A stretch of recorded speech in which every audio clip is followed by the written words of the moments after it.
दिल्ली की सभी 70 सीटों के लिए विधानसभा चुनाव फरवरी 2025 या फिर उससे पहले होने वाले हैं। दिल्ली की चुनावी राजनीति में आम आदमी पार्टी की एंट्री के बाद से ही राजधानी में बीजेपी, कांग्रेस और आम आदमी पार्टी के बीच एक त्रिकोणीय मुकाबला देखने को मिल रहा है। तीनों ही पार्टियों में चुनावी दंगल दिलचस्पी की सारी हदों को पार कर रहा है और इसी मुकाबले की गंभीरता के मद्देनजर कुछ खास सियासी खबरें आपको बता देते हैं प्योर पॉलिटिक्स में। दिल्ली विधानसभा चुनाव के लिए कांग्रेस ने दिल्ली में सीसी की बैठक की है। इस मीटिंग में 35 सीटों को लेकर के मंथन हुआ। इसमें से 28 सीटों का नाम तय होने की बात कही जा रही है। बताया जा रहा है कि अलका लांबा दिल्ली सीएम आतिशी के खिलाफ चुनाव लड़ सकती हैं। दिल्ली विधानसभा चुनाव के लिए कांग्रेस की दूसरी लिस्ट आज जारी की जा सकती है। कांग्रेस की केंद्रीय चुनाव समिति ने मंगलवार को ही बैठक की है। रिपोर्ट्स के मुताबिक इस लिस्ट में 28 कैंडिडेट्स के नाम तय किए गए। कांग्रेस की पहली लिस्ट में 21 नाम जारी किए गए। नई दिल्ली सीट से आम आदमी पार्टी के मुखिया अरविंद केजरीवाल के खिलाफ कांग्रेस ने संदीप दीक्षित को टिकट दिया।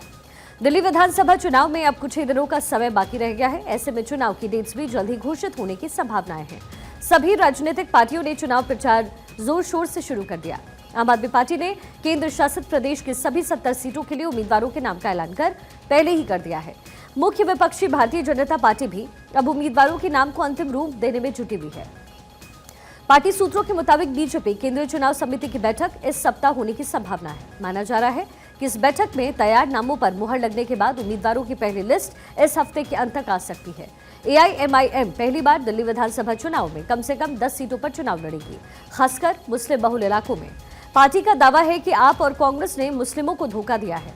मुस्तफाबाद से पूर्व आप पार्षद ताहिर हुसैन को एआईएमआईएम ने टिकट दिया। ओवैसी की पार्टी सीलमपुर, बाबरपुर, बल्लीमारान समेत कई सीटों पर उम्मीदवार भी उतारने वाली है। तो अब लगातार चुनाव को लेकर के जो तैयारियां हैं वो तेज हो गई हैं और दिल्ली में इस समय त्रिकोणीय मुकाबला बनता हुआ नजर आ रहा है। आम आदमी पार्टी, कांग्रेस और बीजेपी के बीच ये त्रिकोणीय मुकाबला होगा और जीत किसकी होगी ये तो आने वाला वक्त बताएगा। लेकिन अरविंद केजरीवाल एक के बाद एक नए दाव खेल रहे हैं और दिल्ली विधानसभा चुनाव जीतने की को लेकर के जो है अरविंद केजरीवाल रणनीतियां बना रहे हैं लगातार। अब ऐसे में कांग्रेस और बीजेपी क्या अरविंद केजरीवाल या आम आदमी पार्टी को टक्कर दे पाती है, ये देखना दिलचस्प होगा।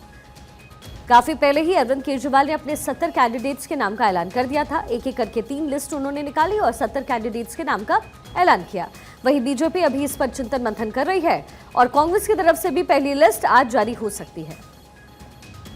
कहा जा रहा है कि सीएम आतिशी के ऑपोजिट अलका लांबा को कांग्रेस टिकट दे सकती है। दिल्ली में चुनाव जीतने की होड़ मची हुई है और इसी बीच अरविंद केजरीवाल नए दाव चल रहे हैं। कभी बुजुर्गों के लिए, कभी महिलाओं के लिए, तो कभी फ्री पानी और साफ पानी देने का वादा अरविंद केजरीवाल की तरफ से किया जा रहा है।